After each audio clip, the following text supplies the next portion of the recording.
Bienvenidos a Historias Sagradas. Hoy viajaremos al momento más esperado en la travesía del pueblo de Israel, su llegada a la tierra prometida. Después de generaciones de esclavitud y décadas en el desierto, 3 hombres clave, Moisés, Josué y Caleb, jugaron papeles fundamentales en la formación de Israel como nación, llevando al pueblo a heredar lo que Dios les había prometido. Un pueblo que había visto milagros en el Mar Rojo, sobrevivido al hambre con maná celestial y aprendido a depender de Dios en cada paso. Sin embargo, al borde de la promesa, la duda y el temor amenazaron con detenerlos. En ese escenario, Moisés se levantó como líder y profeta, guiando con paciencia a un pueblo lleno de incertidumbre. Aunque no cruzó físicamente al otro lado, Moisés sentó las bases espirituales y legales que sostendrían a Israel por generaciones. Luego están Caleb y Josué, los únicos 2 espías que regresaron con fe y valentía cuando todos los demás temían a los gigantes que habitaban la tierra. Caleb, con una fe inquebrantable, clamó: «Podemos conquistarla, porque Dios está con nosotros». Y Josué, sucesor de Moisés, lideró al pueblo a través del Jordán y a la conquista de Jericó, mostrando que la obediencia y la fe son las claves para cumplir los planes de Dios. Estas historias no solo nos hablan de la formación de una nación, sino también del poder de la fe, la obediencia y el liderazgo en medio de desafíos gigantescos. Moisés, Caleb y Josué no solo marcaron la historia de Israel, sino que nos dejaron lecciones eternas sobre cómo confiar en Dios para heredar lo que Él nos ha prometido. Acompáñanos a descubrir esta increíble travesía hacia la tierra prometida.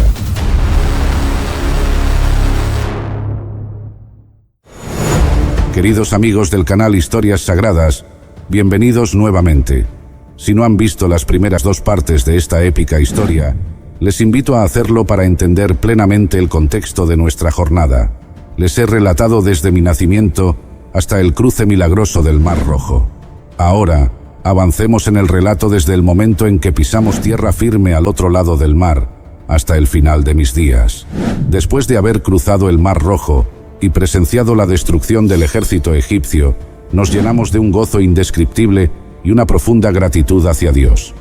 El milagro que acabábamos de vivir era la manifestación más clara de su poder y su fidelidad. La liberación definitiva de las garras de la esclavitud y la opresión marcó un antes y un después en nuestras vidas. La euforia se desató en nuestro campamento. Miriam, mi hermana, se destacó en medio de la multitud, tomando un pandero en sus manos. Con una expresión de júbilo y adoración, comenzó a tocar el pandero, y su sonido resonó como una melodía de esperanza y victoria.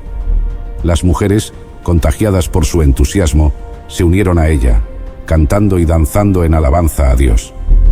El cántico de Miriam, conocido como el Cántico del Mar, proclamaba la grandeza de Dios y su triunfo sobre los egipcios. «Cantad al Señor, porque ha triunfado gloriosamente. Ha arrojado al mar al caballo y al jinete».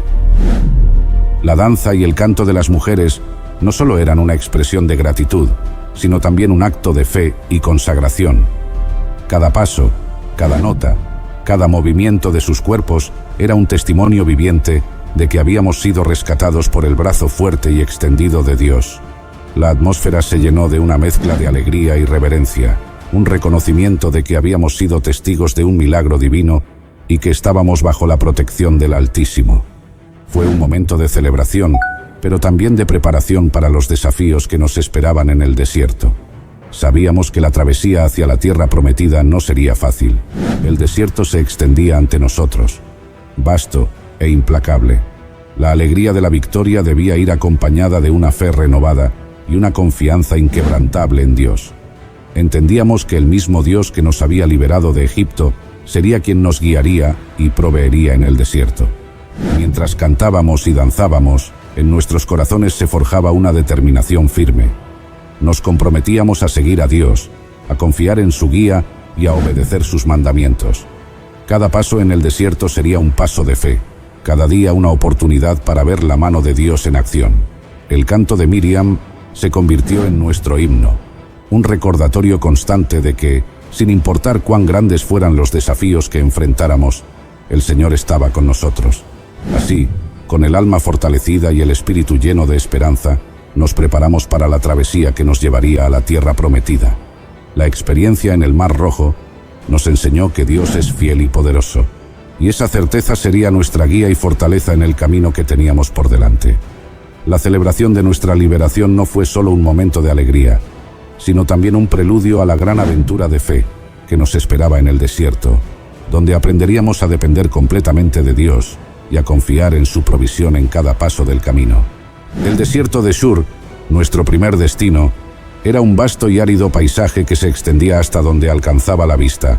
La arena infinita y las montañas rocosas se combinaban para crear un entorno inhóspito y desolador. Cada día que pasábamos en ese lugar parecía una prueba de nuestra fe y resistencia. Durante 3 días caminamos sin encontrar una gota de agua. La sed comenzaba a apoderarse de nosotros, y el agotamiento físico se hacía evidente en cada rostro.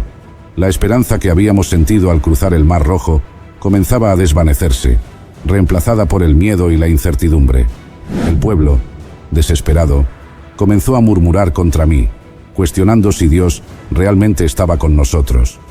Las quejas se hicieron más fuertes y frecuentes, y la duda se extendió como un fuego incontrolable. Los recuerdos de la esclavitud en Egipto, aunque dolorosos, se mezclaban con una añoranza de las comodidades que habíamos dejado atrás. La fe que nos había sostenido empezaba a tambalearse, y el descontento se hacía palpable. Finalmente llegamos a Mara, donde encontramos agua. Sin embargo, nuestra alegría se convirtió en desilusión cuando descubrimos que el agua era amarga e imposible de beber. La frustración y el enojo del pueblo aumentaron, y sus acusaciones se dirigieron hacia mí con más intensidad. Sentí el peso de su desesperación, y en mi propio corazón también luché con la incertidumbre. Pero en medio de la aflicción, clamé al Señor, buscando su guía y provisión. El Señor, en su infinita misericordia, me mostró un árbol. Obedeciendo su instrucción, lancé el árbol al agua, y milagrosamente, el agua se volvió dulce y potable. Bebimos con gratitud y alivio, sabiendo que Dios había oído nuestras súplicas. Este milagro fue una lección poderosa sobre la provisión divina y la importancia de confiar en Dios en medio de las dificultades. Nos recordó que, incluso en los momentos más oscuros, Dios es capaz de transformar lo amargo en dulce y proveer lo que necesitamos. Después de la experiencia en Mara, continuamos nuestro viaje y llegamos a Elim, un oasis en medio del desierto. Allí, 12 fuentes de agua y 70 palmeras nos ofrecieron un refugio de descanso y renovación. Fue un tiempo de alivio y recuperación, un recordatorio de que Dios no solo nos lleva a través de pruebas, sino que también nos brinda momentos de paz y rejuvenecimiento. Sin embargo, sabíamos que nuestro viaje estaba lejos de terminar y que debíamos seguir adelante. Pronto nos encontramos de nuevo en el desierto, enfrentando la falta de alimentos. La escasez se convirtió en una nueva prueba para nosotros. El hambre agudizó nuestras memorias y el pueblo comenzó a añorar las ollas de carne de Egipto, olvidando rápidamente las cadenas de la esclavitud y el sufrimiento que habíamos dejado atrás. La nostalgia por la abundancia material oscureció el recuerdo de la opresión y la fe que nos había llevado hasta aquí. Dios, en su infinita misericordia, escuchó nuestras quejas y nos proveyó de maná del cielo. Cada mañana, un pan celestial caía como el rocío, y por la tarde, codornices cubrían el campamento. Esta provisión diaria nos enseñó a depender completamente de Dios para nuestras necesidades, recordándonos que Él es nuestro proveedor fiel. Cada día recogíamos el maná con gratitud, aprendiendo a confiar en su provisión constante y suficiente. El maná no solo nos sustentaba físicamente, sino que también era un símbolo de la fidelidad de Dios y su presencia continua entre nosotros. Nos enseñó que en cada prueba, en cada necesidad, Dios está presente, dispuesto a proveer y cuidar de su pueblo. Esta lección de dependencia diaria fue fundamental para nuestra travesía, moldeándonos como una nación que confiaba plenamente en el Señor, incluso en medio del desierto. Tiempo después, establecimos el campamento en la base del monte Sinaí. El Señor me llamó a subir a la montaña para recibir sus mandamientos y leyes, los cuales serían la base del pacto entre Dios y su pueblo. Me preparé para esta trascendental experiencia con un corazón lleno de reverencia y anticipación. Al pie del monte, dejé instrucciones claras a los ancianos y al pueblo, encomendándoles que permanecieran firmes y obedientes en mi ausencia. Junto a mí, subió Josué, mi fiel ayudante, hasta un punto, y luego continué solo, sumergiéndome en la nube densa que cubría la cumbre. La presencia del Señor era abrumadora y majestuosa. El monte temblaba y ardía con fuego, y la voz de Dios resonaba como truenos. Permanecí allí durante 40 días y 40 noches, recibiendo no solo los 10 mandamientos, sino también instrucciones detalladas sobre cómo debía ser construido el tabernáculo, el lugar donde la presencia de Dios habitaría en medio de su pueblo. Dios me reveló leyes y ordenanzas que guiarían nuestra vida comunitaria, estableciendo una relación santa y justa con Él y entre nosotros. Mientras estaba en la cumbre del monte, el Señor me entregó 2 tablas de piedra, escritas con el dedo de Dios, conteniendo los 10 mandamientos. Estas tablas eran un testimonio del pacto divino, un reflejo de la santidad y justicia de Dios, y una guía para nuestra vida. Sentí una profunda responsabilidad y honor al recibirlas, sabiendo que eran el fundamento de nuestra relación con el Todopoderoso. Sin embargo, en el campamento, la situación estaba muy lejos de la devoción y obediencia que esperaba encontrar a mi regreso. El pueblo, impaciente y temeroso por mi prolongada ausencia, comenzó a dudar y a inquietarse. Se dirigieron a Aarón, mi hermano, y le exigieron que les hiciera un Dios que los guiara, diciendo: «No sabemos qué ha sido de Moisés, el hombre que nos sacó de Egipto». Aarón, cediendo a la presión del pueblo, pidió que le entregaran sus joyas de oro, las cuales habían recibido de los egipcios. Con el oro, Aarón hizo un becerro de fundición, una imagen pagana que recordaba a los dioses de Egipto. El pueblo, viendo el becerro, exclamó: «Estos son tus dioses, Israel, que te sacaron de la tierra de Egipto». Construyeron un altar delante del ídolo y proclamaron un día de fiesta, ofreciendo sacrificios y entregándose a la idolatría y la desenfrenada celebración. En tan poco tiempo, habían olvidado las maravillas que Dios había hecho por ellos y se habían vuelto a las prácticas paganas que tanto aborrecía el Señor. Mientras aún estaba en la cumbre, el Señor me informó de la grave transgresión del pueblo. Su ira era grande, y me dijo que los destruyera y que hiciera de mí una gran nación. Clamé a Dios, intercediendo por el pueblo, recordándole su promesa a Abraham, Isaac y Jacob, y suplicando por su misericordia. El Señor escuchó mi ruego y decidió no destruir al pueblo. Descendí del monte con las 2 tablas de la ley en mis manos, y mientras me acercaba al campamento, vi a Josué que había esperado a medio camino. Josué, al escuchar el bullicio del campamento, pensó que había guerra, pero le respondí que era el sonido del desenfreno. Al llegar al campamento y ver con mis propios ojos la idolatría del pueblo, mi ira se encendió. Con un corazón dolido y furioso, arrojé las tablas de piedra, rompiéndolas al pie del monte, simbolizando la ruptura del pacto que el pueblo había hecho con Dios. Confronté a Aarón, preguntándole cómo pudo permitir tal pecado. Aarón trató de justificar sus acciones, diciendo que el pueblo era propenso al mal y que el becerro simplemente salió del fuego. No acepté sus excusas y, tomando el becerro de oro, lo quemé en el fuego. Lo trituré hasta convertirlo en polvo y lo esparcí sobre el agua, obligando al pueblo a beberla, para que sintieran el amargo sabor de su pecado. Luego, me paré a la entrada del campamento y grité: «Quien esté de parte del Señor, que venga a mí». Los levitas se unieron a mí, y con su ayuda, ejecutamos a unos 3000 hombres ese día, como castigo por su idolatría. Fue un acto severo, pero necesario para purgar el pecado del campamento y restaurar la santidad entre nosotros. Al día siguiente, me dirigí nuevamente al Señor, confesando el gran pecado del pueblo y pidiendo perdón por ellos. Le dije a Dios que, si no los perdonaba, me borrara del libro que había escrito. Dios me respondió que borraría de su libro a quien pecara contra él, y me ordenó que continuara guiando al pueblo a la tierra prometida, asegurándome que su ángel iría delante de nosotros. Luego, el Señor me llamó a subir nuevamente al monte para recibir un nuevo par de tablas de piedra. Esta vez, tuve que tallar las tablas y llevarlas conmigo. Subí al monte Sinaí y estuve otros 40 días y 40 noches sin comer ni beber. El Señor escribió en las nuevas tablas los mismos mandamientos que estaban en las primeras tablas que rompí. Cuando descendí del monte con las nuevas tablas, mi rostro brillaba con la gloria de Dios, al punto que los israelitas tenían miedo de acercarse a mí. Les tuve que cubrir mi rostro con un velo mientras les hablaba y transmitía las palabras y mandamientos de Dios. Solo me quitaba el velo cuando entraba en la presencia del Señor para hablar con Él. Este evento dejó una marca indeleble en nuestra historia y en nuestras vidas.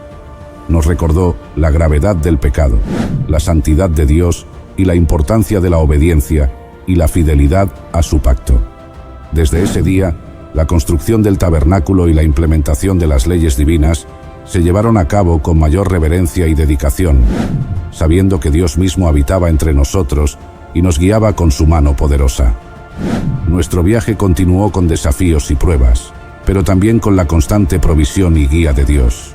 Tras el incidente del becerro de oro, Dios nos instruyó a construir el tabernáculo, una tienda sagrada donde su presencia habitaría en medio nuestro. Fue un proyecto monumental, tanto en esfuerzo como en significado. Cada detalle, cada material utilizado, desde el oro, la plata y el bronce, hasta las pieles y las maderas, fue especificado por Dios. Los artesanos, liderados por Bezaleel y Aholiab, trabajaron con habilidad y devoción, sabiendo que estaban creando un lugar donde el Todopoderoso se manifestaría. El tabernáculo no solo era un símbolo de la presencia de Dios, sino también un lugar de enseñanza y preparación. En el desierto, Dios nos moldeaba como su pueblo elegido, enseñándonos a través de leyes, rituales y sacrificios. La construcción del tabernáculo y su posterior dedicación fueron momentos de profunda espiritualidad. La nube de la gloria del Señor llenó la tienda, y su presencia era tan intensa que ni Aarón ni yo podíamos entrar. Este santuario móvil acompañaba nuestras jornadas, recordándonos constantemente que Dios estaba en medio de nosotros, guiándonos y protegiéndonos.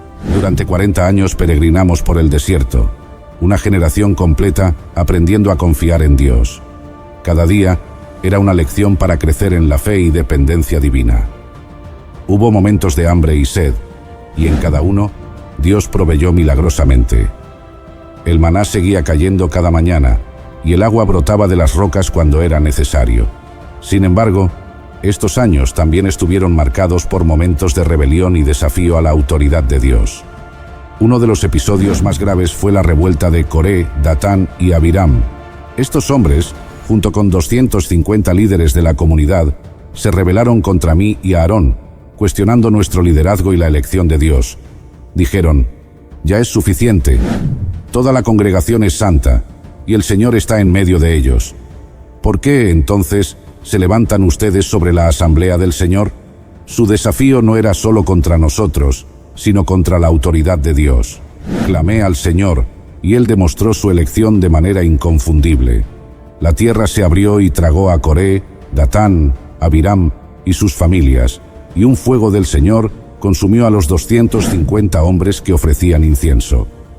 Este juicio divino dejó claro que Dios mismo había establecido nuestro liderazgo y que cualquier rebelión contra Él era una rebelión contra Dios.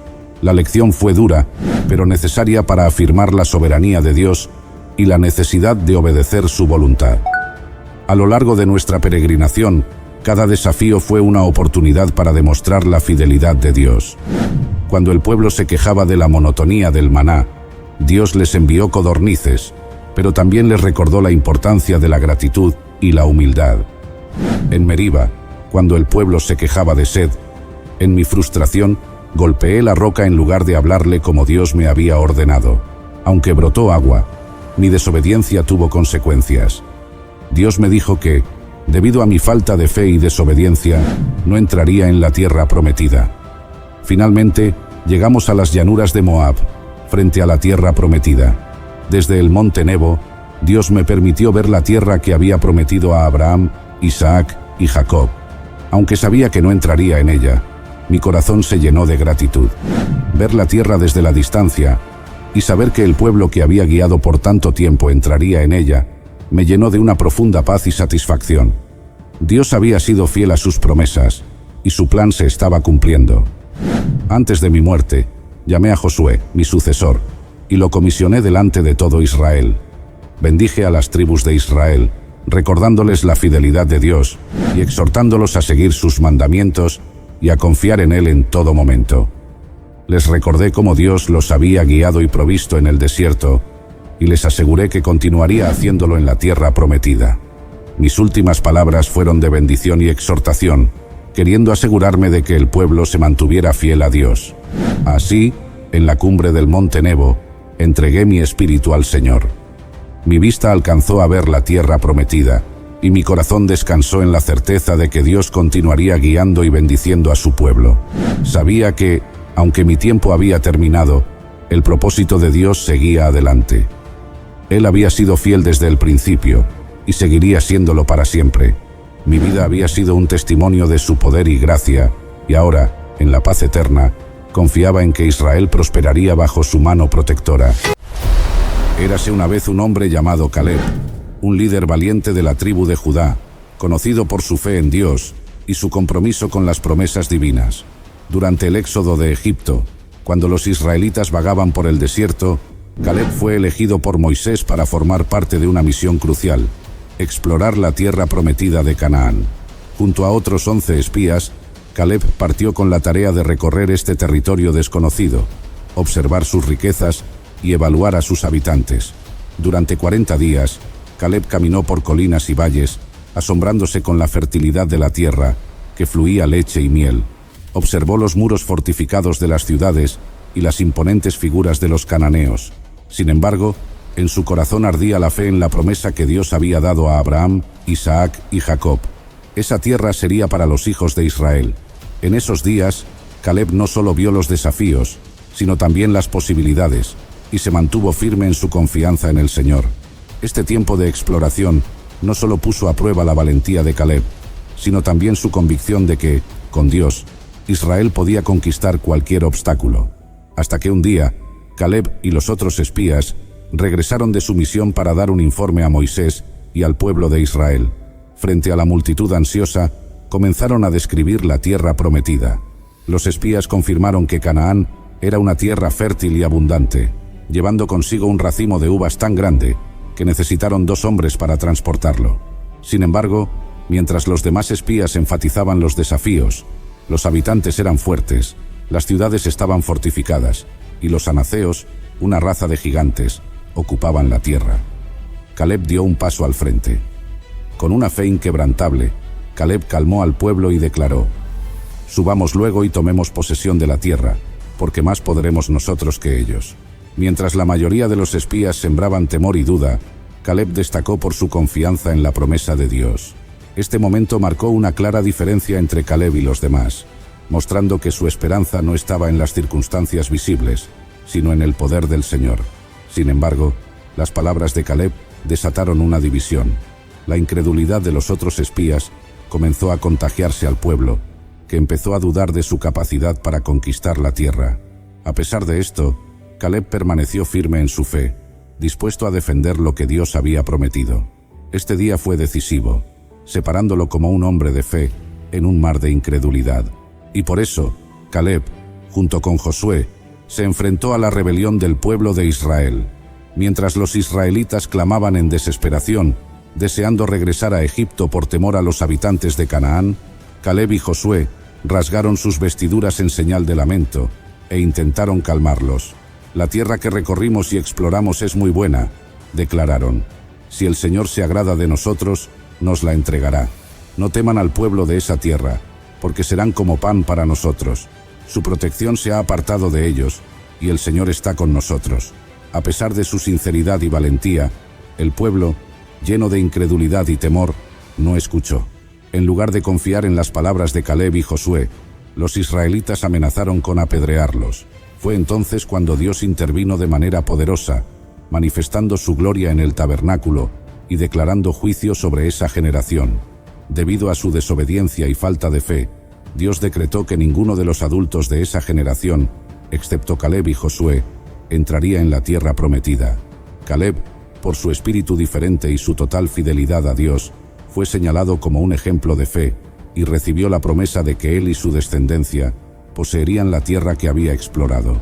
Mientras la generación incrédula vagaría en el desierto durante 40 años, Caleb sería preservado como testimonio de que Dios recompensa la fe y la obediencia. Hasta que finalmente, después de 45 años de espera, Caleb vio cumplida la promesa que Dios le había hecho a través de Moisés. que la tierra que había pisado durante la exploración sería su herencia, porque había seguido al Señor con fidelidad total. Ahora, con 85 años, Caleb se presentó ante Josué en Gilgal para reclamar lo que le correspondía. Caleb recordó su valentía de aquel entonces y cómo Dios lo había preservado durante todos esos años en el desierto. «Estoy tan fuerte como el día en que Moisés me envió. Puedo salir a la batalla y regresar», afirmó con firmeza. Pidió Hebrón, una región desafiante habitada por los anaceos, los gigantes que años atrás habían desalentado a los otros espías. Pero para Caleb, el desafío era una oportunidad para demostrar nuevamente su confianza en Dios. «Si el Señor está conmigo, los expulsaré tal como Él ha prometido», declaró con fe inquebrantable. Hebrón no solo representaba un territorio, sino el cumplimiento de las palabras de Dios y el fruto de una vida de obediencia.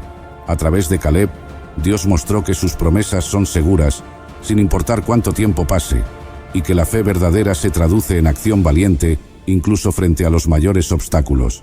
Y desde ese día, Caleb se convirtió en el dueño de Hebrón, una tierra que antes parecía imposible de conquistar. Con la bendición de Josué, Caleb lideró la batalla y expulsó a los anaceos, los gigantes que habían llenado de miedo a los otros espías años atrás. Su valentía y fe inquebrantable no solo aseguraron su herencia, sino que también inspiraron a las generaciones más jóvenes de Israel, que vieron en Caleb un ejemplo vivo de lo que significa confiar plenamente en Dios. Hebrón, una región rica en historia y significado, se convirtió en un símbolo del cumplimiento de las promesas divinas. Esta tierra, que una vez fue lugar de temor, ahora era un recordatorio de que Dios recompensa a quienes permanecen fieles, incluso en las circunstancias más difíciles. Bajo el liderazgo de Caleb, Hebrón prosperó y se integró en la vida de Israel como un testimonio de la fidelidad de Dios y el poder de una fe activa y perseverante. Así, la historia de Caleb no solo fue una victoria personal, sino una señal para todo Israel de que las promesas de Dios siempre se cumplen para aquellos que confían en Él y actúan con valentía. La historia de Caleb es un testimonio extraordinario de cómo la fe persistente y la obediencia total a Dios pueden superar cualquier obstáculo. Caleb no solo creyó en las promesas de Dios, sino que vivió de acuerdo con esa fe, mostrándonos que la verdadera confianza en el Señor se traduce en valentía y acción. Mientras otros cedieron al temor y la duda al enfrentarse a gigantes y ciudades fortificadas, Caleb se mantuvo firme, seguro de que el poder de Dios era suficiente para cumplir lo que había prometido. Su vida nos enseña que las promesas de Dios no siempre se cumplen de inmediato. Caleb esperó 45 años, mientras vagaba por el desierto con una generación que no compartía su fe. Sin embargo, en todo ese tiempo, no dejó que la espera debilitara su confianza, ni que las circunstancias difíciles apagaran su esperanza. Al final, su perseverancia fue recompensada. Hebrón, una tierra que simbolizaba tanto la batalla como la bendición, se convirtió en su herencia, un recordatorio tangible de que Dios siempre cumple su palabra. Caleb también nos muestra que la edad, las circunstancias y los desafíos no son barreras para aquellos que confían plenamente en Dios. A sus 85 años, seguía lleno de fuerza, no solo física, sino también espiritual, para conquistar los desafíos más grandes. Su legado trasciende generaciones, recordándonos que el Señor es fiel y que aquellos que le siguen con todo el corazón serán sostenidos, fortalecidos y recompensados, sin importar cuánto tiempo o esfuerzo tome alcanzar la promesa. Caleb nos inspira a confiar, a perseverar y a actuar con valentía, sabiendo que Dios nunca falla. Imaginen un pueblo que ha vagado durante 40 años por el desierto, al borde de alcanzar una tierra prometida llena de oportunidades y peligros. Un nuevo líder se levanta para guiarlos, no solo con estrategia militar, sino con una fe inquebrantable en el Dios que los había liberado de la esclavitud. Esta es la historia de un hombre dispuesto a enfrentarse a gigantes, a murallas impenetrables y a las incertidumbres de un nuevo comienzo, confiando siempre en que el éxito no estaba en sus propias fuerzas, sino en el poder del Dios que prometió estar siempre a su lado. El pueblo de Israel se encontraba al borde de una nueva era. Habían pasado 40 años vagando por el desierto bajo la guía del gran Moisés, quien, bajo la dirección de Dios, había liberado a su pueblo de la esclavitud en Egipto. Sin embargo, Moisés, el líder venerado, no llegaría a cruzar el río Jordán hacia la tierra prometida. El Señor había designado a un nuevo líder para guiar a su pueblo en esta misión sagrada: Josué, hijo de Nun. Josué no era un extraño para los israelitas. Había sido el asistente fiel de Moisés y uno de los 12 espías enviados a Canaán años atrás. Mientras que los otros espías se habían llenado de temor ante los gigantes y las ciudades fortificadas de Canaán, Josué, junto con Caleb, se había mantenido firme en su confianza en el Señor, declarando que la tierra era buena y que, con la ayuda de Dios, podrían conquistarla. A pesar de sus años como siervo de Moisés, Josué estaba a punto de enfrentar el desafío más grande de su vida. En las llanuras de Moab, frente al río Jordán, el Señor habló a Josué y le dijo: «Mi siervo Moisés ha muerto. Ahora pues, levántate y pasa este Jordán, tú y todo este pueblo, a la tierra que yo les doy a los hijos de Israel». El mandato era claro, pero la tarea abrumadora. Josué, aunque valiente, sabía que tomar el lugar de Moisés no sería fácil. Aún así, Dios le prometió: «Como estuve con Moisés, estaré contigo. No te dejaré ni te desampararé». La vida de Josué cambió. Cada día, ahora, lo encontraba preparándose para liderar a una nación entera. Su responsabilidad no era solo cruzar el río Jordán, sino también conquistar una tierra llena de pueblos hostiles. Había una gran cantidad de expectativas sobre sus hombros, pero Josué nunca se dejó llevar por la presión. Sabía que el verdadero líder no se aferra a sus propias habilidades, sino que se apoya en la fuente de todo poder, Dios mismo. En cada paso que daba, Josué buscaba la guía del Señor, sabiendo que solo con su dirección podrían tener éxito. El peso de la carga era inmenso, pero Josué mantenía su corazón enfocado en las palabras del Señor: «Esfuérzate y sé valiente, no temas ni desmayes, porque Jehová tu Dios estará contigo a donde quiera que vayas». Cada mañana, Josué se levantaba temprano, caminaba entre las tiendas del campamento y animaba al pueblo. También instruía a los sacerdotes, revisaba los planes de batalla y buscaba la dirección de Dios en cada paso. No había tiempo para vacilar, porque pronto deberían cruzar el Jordán y enfrentar las fortalezas de Jericó, la primera ciudad en su camino. El pueblo de Israel no estaba exento de miedo. Se trataba de un grupo de hombres, mujeres y niños que, aunque habían visto la mano de Dios en el desierto, ahora se enfrentaban a un futuro incierto. Pero la figura de Josué, firme en su confianza, les daba ánimo. Cada palabra suya era un recordatorio de que Dios no los había abandonado, y cada acción que tomaba reflejaba su fe en el cumplimiento de la promesa divina.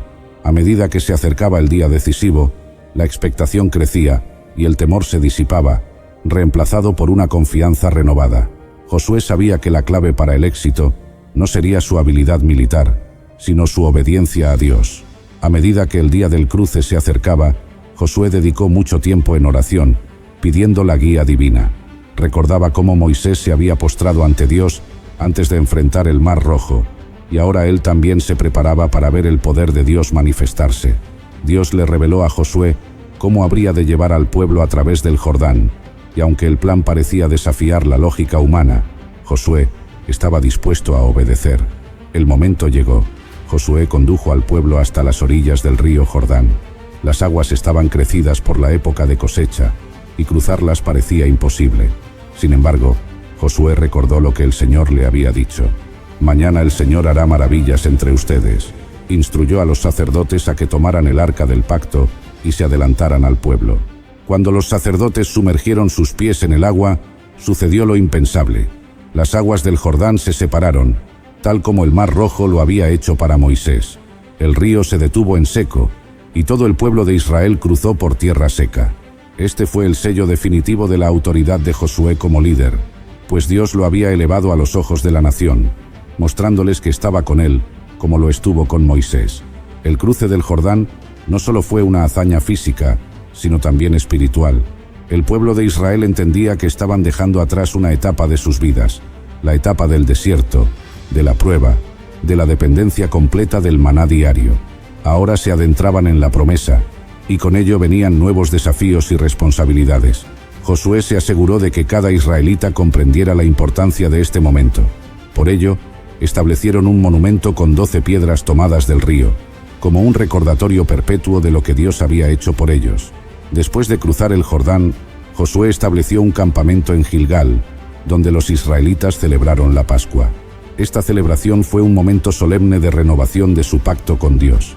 Josué quería que el pueblo nunca olvidara que estaban en Canaán gracias al poder del Dios Altísimo, no por sus propias fuerzas.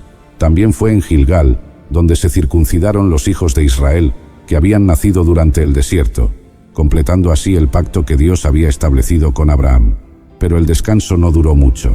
La poderosa ciudad de Jericó se levantaba como un desafío imponente frente a ellos, con murallas altas y fortificaciones insuperables.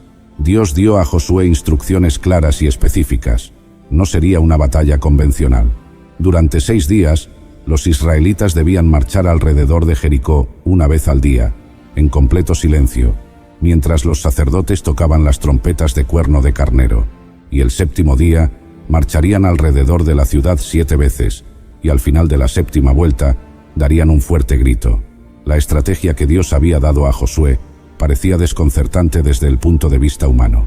Los soldados debían marchar sin decir palabra, y el arma principal sería un simple grito de guerra. Sin embargo, Josué confió en Dios, y el pueblo lo siguió con obediencia.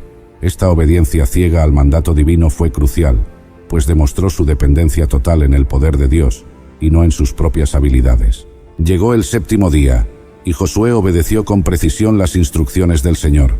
El pueblo marchó, las trompetas resonaron, y luego, en perfecta unidad, levantaron un gran clamor. En ese momento, las inexpugnables murallas de Jericó se derrumbaron, y los israelitas entraron y conquistaron la ciudad. Fue una victoria absoluta, no por la fuerza del ejército de Josué, sino por el poder del Señor que estaba con ellos. La caída de Jericó fue un evento que se grabó en la memoria colectiva de Israel.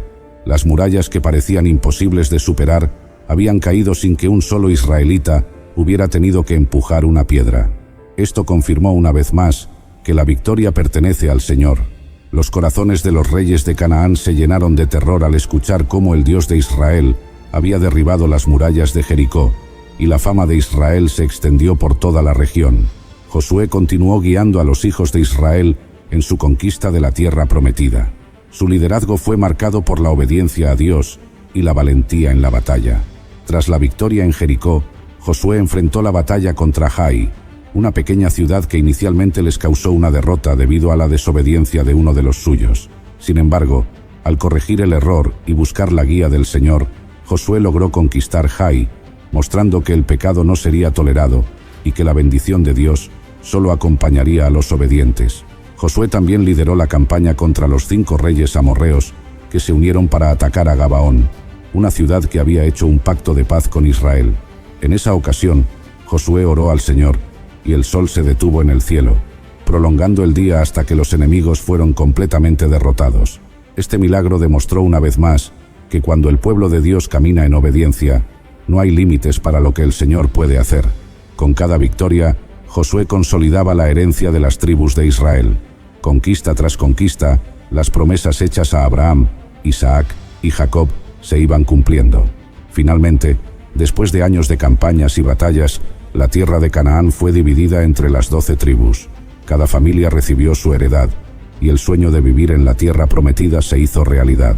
Josué fue quien supervisó la asignación de la tierra, asegurándose de que cada tribu recibiera lo que le correspondía, en cumplimiento de las promesas de Dios.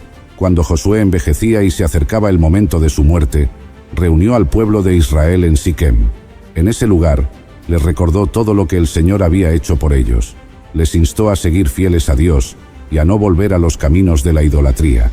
Josué era consciente de la tendencia humana a olvidar las bendiciones recibidas y desviarse, por lo que los llamó a renovar su compromiso con el Señor. Los exhortó a desechar los dioses extranjeros y a servir solamente a Jehová con sinceridad y verdad. En su último discurso, Josué proclamó las palabras que resonarían en la historia de Israel: «Pero yo y mi casa serviremos a Jehová». Este fue el legado que dejó a las futuras generaciones, un legado de fe, obediencia y devoción a Dios. Josué no solo había sido un conquistador de territorios, sino un conquistador de corazones, que guió a su pueblo a una renovada fidelidad hacia el Dios que los había rescatado. Su ejemplo inspiró a muchos a seguir el camino de la justicia y a confiar en el Señor en todo momento. La vida de Josué nos enseña que la verdadera fortaleza y el liderazgo no provienen de la capacidad humana, sino de la confianza en Dios. Josué fue un líder valiente porque siempre dependió de las promesas del Señor y obedeció sus mandatos sin vacilar. La conquista de Jericó y toda la campaña en Canaán no fue una victoria de la espada, sino una victoria de la fe. Fue una demostración del poder de Dios, actuando en medio de aquellos que confían plenamente en Él. Josué nos muestra que la obediencia trae bendición y que, aun cuando los desafíos parecen insuperables, Dios siempre tiene el control. Así como Él confió en el poder divino para derribar murallas y conquistar ciudades, también nosotros podemos confiar en Dios para vencer los obstáculos en nuestra vida. Cada vez que enfrentamos algo que parece imposible, podemos recordar las palabras del Señor a Josué: no te dejaré ni te desampararé. Cuando caminamos en obediencia y dependencia de Dios, Él siempre estará con nosotros, guiándonos hacia la victoria. Gracias por acompañarnos hasta el final de esta historia épica sobre la vida de Josué. Esperamos que haya sido de bendición para tu vida y que hayas encontrado inspiración en la valentía y la fe de este gran líder. Si te ha gustado este video, no olvides darle un me gusta, suscribirte a nuestro canal y activar la campanita para recibir notificaciones de nuestros próximos contenidos. También te invitamos a compartir este video con tus amigos y familiares para que más personas conozcan la poderosa historia de Josué y dejen sus comentarios diciéndonos qué fue lo que más les gustó de esta historia o qué otra historia les gustaría que narráramos. Muchas gracias por su atención. Hasta la próxima. Bendiciones.